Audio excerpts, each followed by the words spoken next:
ने प्रदेश के अलग अलग संभागों में मेगा किसान सम्मेलन किया है। ग्वालियर में केंद्रीय मंत्री नरेंद्र सिंह तोमर और ज्योतिरादित्य सिंधिया शामिल हुए, तो वहीं रीवा में सीएम शिवराज सिंह चौहान, इंदौर में केंद्रीय मंत्री धर्मेंद्र प्रधान, प्रदेश के गृह मंत्री नरोत्तम मिश्रा ने संभाग के किसानों को किसान कानून के बारे में बताया। बीजेपी नेताओं ने नए कृषि कानून को किसानों के हित में बताया और विपक्ष पर भ्रम फैलाने का आरोप भी लगाया। मध्य प्रदेश में जनता का राज है। सभी राज्यों से बहुत सारे किसान, बहुत सारे नौजवान जो खेती के क्षेत्र में काम कर रहे हैं, वो मुझे आकर मिलते हैं और कहते हैं कि दबाव और प्रभाव में इन कानूनों में कोई संशोधन मत करिएगा। यही कानून आने वाले कल में किसान की तकदीर भी बदलेंगे और भारत की तस्वीर भी बदलेंगे। ये पहली बार नहीं, ये कहा गया आप उसको कानून में लिख दो। मध्य प्रदेश की सुपूत, यहां के जननेता नरेंद्र सिंह तोमर जी ने क्षण भर भी नहीं लगाया।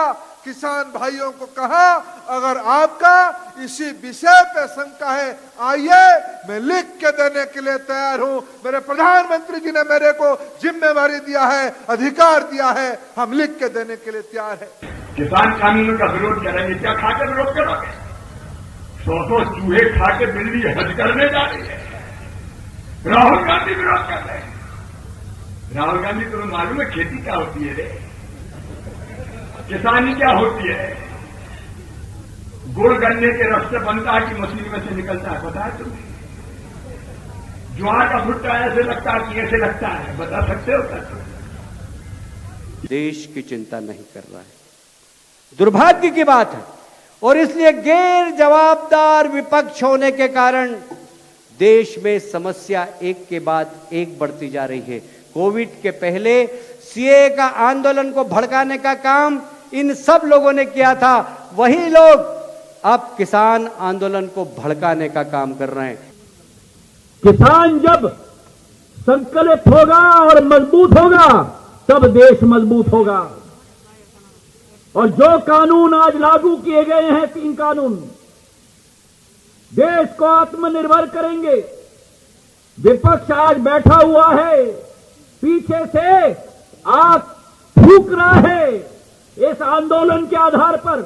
क्यों? क्योंकि कांग्रेस पार्टी की एक ही सोच है कि अच्छा ना करेंगे ना करने देंगे। अब आप कल्पना करो, ये किसानों के आंदोलन में क्या कहा जा रहा है कि किसान की मंडी में जो है किसान की एमएसपी बंद हो जाएगी, जबकि हमारे कृषि मंत्री कह चुके कि मिनिमम सपोर्ट प्राइस नहीं खत्म की जाएगी। लेकिन वो कह रहे हैं तो उनकी मानो, और कैसे माने आज तक मेरी समझ में नहीं आया। सिर्फ और सिर्फ झूठ बोलकर जो राजनीति करते हो, उससे बुरा मित्र कुछ भी नहीं हो सकता। आज पूरे के पूरे देश के अंदर वातावरण को कुलसित करने का काम, वातावरण को गंदा करने का काम ये विपक्षी पार्टियां, खासकर कांग्रेस।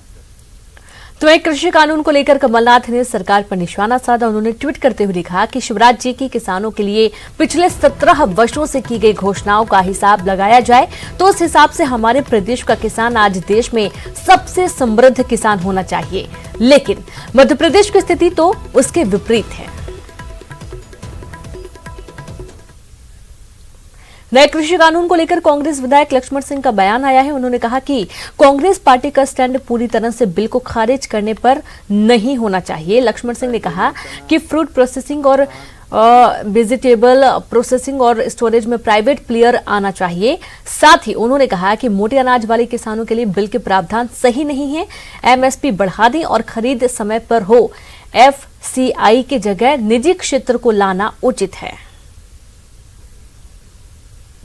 कांग्रेस पार्टी पूरी तरह से विरोध में नहीं है, क्योंकि हमने भी फ्रूट्स एंड वेजिटेबल्स, फल और सब्जी के प्रसंस्करण हेतु निजी क्षेत्र को आमंत्रित किया था।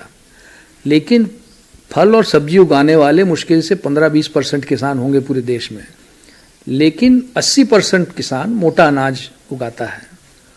और वहाँ जो सरकार बिल लाई है वो गलत है मोटे अनाज के लिए। उसके लिए तो केवल एमएसपी बढ़ा दें वो, और खरीद समय पे हो और सारा सामान सारा अनाज खरीदें। उनके पास पैकेजिंग की व्यवस्था नहीं होती है, तो एफसीआई की जगह अगर निजी क्षेत्र को लाएं तो उचित होगा। भोपाल से बड़ी खबर है, जहां कांग्रेस प्रभारी